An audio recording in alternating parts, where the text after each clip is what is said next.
ఖరాబ్ అవుతుంది. అర్థమైందా?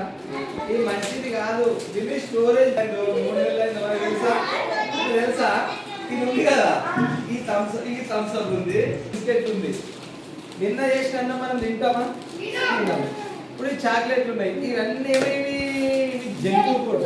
ఇది మంచి ఫుడ్ కాదు, దీన్ని స్టోరేజ్ ఫుడ్ అంటారు. ఇవి తినడం వల్ల రోగాలు వస్తాయి. ఏమొస్తాయి?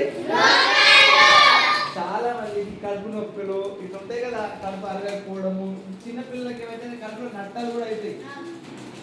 అందుకోసమే డివార్మింగ్ డే అని ఒకటి మనకు టాబ్లెట్. దీన్ని స్టోరేజ్ ఫుడ్ అంటారు. దాదాపుగా ఈ ఫుడ్ కూల్ డ్రింక్లకు ఎప్పుడు మనము దూరం ఉండాలి. Fresh food. ఇప్పుడు పోయితే మీ ఊర్లో జామకాయలు అవుతాయి, ఫ్రెష్ కాబట్టి తినొచ్చు, తీసుకొచ్చుకొని కడుక్కొని తినొచ్చు. రేన్ పండ్లు, ఏ పండ్లైనా తినొచ్చు, కానీ ఇవి మాత్రం తినకూడదు. ఇవి మంచివి కాదు, ఆరోగ్యానికి మంచివి కాదు. ఇప్పుడు చూడండి, ఇది మురుకులు, ఇది లైవ్, ఇది సూపర్. ఈరోజు నిన్న రాత్రి తయారైనవి, ఇవి తినొచ్చు. ఇందులోనే మురుకులలో మనం రకరకాల మురుకులు తింటాం. మనం రకరకాల మురుకులు వస్తాయి. ఇవి ఫ్రెష్ చేసినాయి. మురుకులు అది మన ఏంటి మంచిగా అదే. ఇవి హెల్దీ, ఎందుకంటే రోజు ఫ్రెష్గా తయారు చేస్తారు, ప్రాసెస్డ్ కాదు. రాత్రి అయినాయి, ఇప్పుడు నైట్ అయినాయి, ఇప్పుడు తీసుకొచ్చి ఇప్పుడు ఈ నైట్ వరకు తినేస్తారు. సో ఇవి మంచి. రోజు స్కూల్కి వెళ్ళి పోయేటప్పుడు పిల్లలకి ఇచ్చి తినేటి పంపిస్తాం అన్నమాట. ఇది నెల 2 నెలల కష్టలు ఉంటుంది. వాళ్ళు ఏం చేస్తారంటే దుమ్ము పట్టకుంటే ఏం చేస్తారు, అది తిరుగుతారు.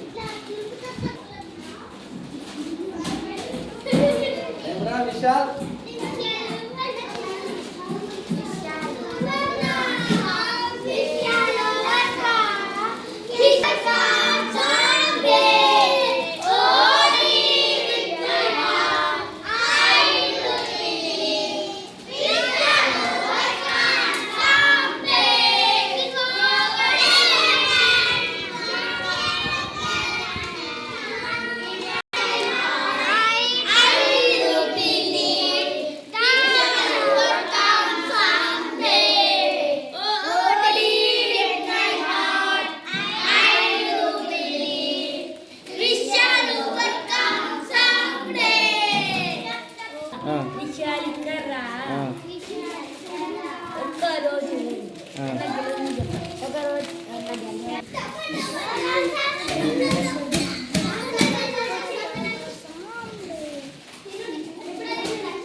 అయిపోయిందా?